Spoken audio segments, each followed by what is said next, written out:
क्या वाकई एक एडवांस्ड आर्टिफिशियल इंटेलिजेंस मॉडल रातों रात पूरे भारत के बैंकिंग सिस्टम को हैक कर सकता है? ये सवाल सुनने में शायद किसी हॉलीवुड साईफाई मूवी की कहानी लगे, पर सच तो ये है कि ये एक ऐसा रियल और गहरा क्राइसिस है जिसने देश के टॉप ऑफिशियल्स की नींद उड़ा दी है। आज के इस एक्सप्लेनर में हम सीधे इसी हाई स्टेक्स साइबर क्राइसिस के केंद्र में चलेंगे, जहां एक नई एआई तकनीक ने पूरी दुनिया की सरकारों को हाई अलर्ट पर रख दिया है। तो चलिए इसे थोड़ा गहराई से समझते हैं। क्या एक एआई सच में हमारे सुरक्षित माने जाने वाले बैंकिंग ढांचे को भेद सकता है? ये एक ऐसा सवाल है जो किसी टिक टिक करती टाइम बॉम्ब की तरह हमारे डिजिटल इकोसिस्टम पर मंडरा रहा है। इस खतरे की असली सीरियसनेस को समझने के लिए हमें उस घटनाक्रम को देखना होगा जिसने अचानक से इस पूरे मामले को लाइमलाइट में ला दिया। तो सबसे पहले बात करते हैं 23 अप्रैल की उस क्राइसिस रिस्पांस और इमरजेंसी मीटिंग की, जहां से ये सब शुरू हुआ। मीडिया रिपोर्ट्स के मुताबिक 23 अप्रैल को अचानक एक बेहद अहम हाई लेवल मीटिंग बुलाई गई। और इसमें कौन कौन था? खुद भारत की वित्त मंत्री निर्मला सीतारमण जी इसे लीड कर रही थी। उनके साथ reserve bank of India, NPCI और नेशनल साइबर सिक्योरिटी एजेंसी यानी सर्ट-इन के टॉप ऑफिशियल्स वहां मौजूद थे। मतलब देश के सबसे बड़े फाइनेंशियल और सिक्योरिटी एक्सपर्ट्स का एक ही कमरे में अचानक यूं जुटना, इसी बात से अंदाजा लगाया जा सकता है कि मामला कोई नॉर्मल हैकिंग का तो बिल्कुल नहीं था। इस मीटिंग के दौरान सबसे चौंकाने वाली बात यह रही कि सोर्सेस के हवाले से वित्त मंत्री ने इस नए एआई खतरे को साफ तौर पर अनप्रेसिडेंटेड यानी अभूतपूर्व करार दिया।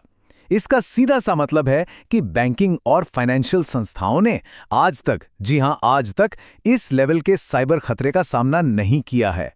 इस विशिष्ट एआई मॉडल की ताकत इतनी अलग और खतरनाक है कि सरकार को तुरंत सारे बैंक्स को हाई अलर्ट पर डालना पड़ा। अब सवाल उठता है कि आखिर ये माइथॉस एआई है क्या? एक अनरिलीज्ड साइबर वेपन? चलिए इस प्रॉब्लम की जड़ को समझते हैं। इस टाइमलाइन को समझना बहुत जरूरी है। यह सब 7 अप्रैल को शुरू हुआ जब अमेरिका की एक बहुत बड़ी एआई कंपनी एंथ्रोपिक ने अपने नए एआई मॉडल की घोषणा की। इसके बाद शुरू हुआ प्रोजेक्ट ग्लासविंग का दौर, जहां इसे बेहद सीक्रेट और एक्सक्लूसिव सिक्योरिटी टेस्टिंग के लिए रखा गया। लेकिन 2026 की शुरुआत आते आते इस मॉडल के अनऑथराइज्ड एक्सेस की खबरें लीक होने लगी। बस एक सॉफ्टवेयर की अनाउंसमेंट से शुरू हुआ यह सफर देखते ही देखते 23 अप्रैल की नेशनल सिक्योरिटी इमरजेंसी मीटिंग तक पहुंच गया। ये स्पीड ही इस खतरे की सबसे डरावनी बात है। अब आप शायद ये सोचें कि इसमें इतना खास क्या है। देखिए, जो नॉर्मल ह्यूमन हैकर्स होते हैं ना, उनका काम मैनुअल और काफ़ी स्लो होता है। वहीं दूसरी तरफ मिथॉस एआई एक पूरी तरह से ऑटोनोमस यानी स्वचालित और बहुत ही एडवांस्ड थ्रेट है। रिपोर्ट्स बताती हैं कि ये एआई बिना किसी इंसानी मदद के दुनिया के बड़े बड़े साइबर एक्सपर्ट्स को भी बहुत पीछे छोड़ते हुए खुद ब खुद सिस्टम की कमियों को खोज सकता है। और अब जरा इस नंबर पर गौर कीजिए, 27। ये कोई आम नंबर नहीं है। ये एआई इतना केपेबल है कि ये सॉफ्टवेयर और वेब ब्राउजर्स में छुपे 27 साल पुराने बग्स और कमियों को भी खुद ही ढूंढकर उनका फायदा उठा सकता है। सोचिए, लगभग 3 दशकों से सिस्टम में दबे हुए वो लूप होल्स जिन्हें आज तक कोई इंसान नहीं पकड़ पाया, ये एआई उन्हें पलक झपकते ही खोज निकालता है।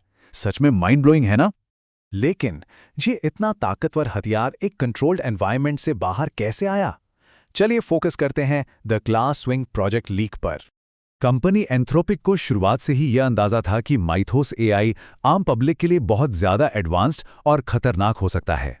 इसीलिए उन्होंने इसे ओपनली रिलीज नहीं किया।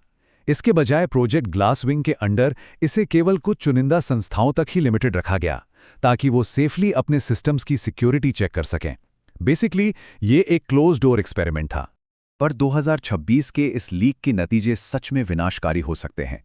हालिया मीडिया रिपोर्ट्स में अनधिकृत लोगों द्वारा इस सुपर स्मार्ट एआई तक पहुंचने की खबरों ने दुनिया भर की सरकारों को भारी टेंशन में डाल दिया है। क्यों? क्योंकि अगर माइथॉस जैसा ऑटोनोमस एआई हैकर्स के हाथ लग जाता है तो वो एक झटके में ग्लोबल बैंकिंग सिस्टम को तबाह कर सकते हैं। हम यहाँ किसी छोटे मोटे फ्रॉड की बात नहीं कर रहे हैं, बल्कि करोड़ों लोगों और उनकी जिंदगी भर की कमाई को रिस्क में डालने वाले एक ग्लोबल क्राइसिस की बात कर रहे हैं। लेकिन हर चीज के 2 पहलू होते हैं, अ डबल एज्ड स्वॉर्ड। आइए फिनटेक फ्यूचर के इस दूसरे साइड को भी देखते हैं। सिचुएशन को लेकर सरकार का नजरिया काफी बैलेंस्ड है। डिपार्टमेंट ऑफ फाइनेंशियल सर्विसेज के सेक्रेटरी एम नागराजू जी का ये स्टेटमेंट इसे बिल्कुल परफेक्टली डिफाइन करता है। उन्होंने कहा है, ये एआई टेक्नोलॉजी हमारे फिनटेक इकोसिस्टम के लिए एक दो-धारी तलवार की तरह है। एक बहुत बड़ा खतरा भी और एक अवसर भी। मतलब सरकार जानती है कि एआई को इग्नोर तो नहीं किया जा सकता। अगर ये सिस्टम्स को डिस्ट्रॉय कर सकता है तो इसी का यूज सिस्टम्स को पूरी तरह से अभेद्य बनाने के लिए भी किया जा सकता है। और इसी चीज को ध्यान में रखते हुए सुरक्षा की रणनीतियां तैयार की जा रही हैं। Upgrading bank defences. आइए देखते हैं प्रोटेक्टिव एक्शन प्लान क्या है। खतरे की गंभीरता को देखते हुए वित्त मंत्री ने बैंक्स को कुछ बहुत ही स्ट्रिक्ट इंस्ट्रक्शंस दिए हैं। स्टेप 1, इंडियन बैंक्स एसोसिएशन को तुरंत एक real time threat intelligence sharing system बनाने को कहा गया है। इसका बहुत ही प्रैक्टिकल मतलब ये है कि अगर किसी एक बैंक पर कोई अटैक होता है तो माइक्रो सेकेंड्स में पूरे देश के सभी बैंक्स को अलर्ट मिल जाएगा। स्टेप 2, बैंक्स को निर्देश है कि वो जल्द से जल्द दुनिया के बेस्ट साइबर सिक्योरिटी प्रोफेशनल्स को हायर करें। और स्टेप 3, अपने मॉनिटरिंग सिस्टम्स को मैसिवली अपग्रेड करें। ये बेसिकली एक फुल प्रूफ डिफेंसिव नेट बिछाने की तैयारी है। तो कुल मिला के हम डिजिटल हिस्ट्री के एक ऐसे टर्निंग पॉइंट पर खड़े हैं जहां सब कुछ बदल सकता है। इस पूरे एक्सप्लेनर के बाद हमारे सामने एक बहुत बड़ा सवाल रह जाता है, क्या आने वाले कुछ सालों में ऐसा super smart AI global banking system के लिए एक विनाशकारी खतरा बन जाएगा, या फिर हम इंसान अपनी टेक और सूझबूझ से इस अभूतपूर्व चैलेंज का सफलतापूर्वक सामना कर लेंगे? वक्त ही इसका जवाब देगा। लेकिन एक बात तो पक्की है, इस गेम के रूल्स अब हमेशा के लिए बदल चुके हैं।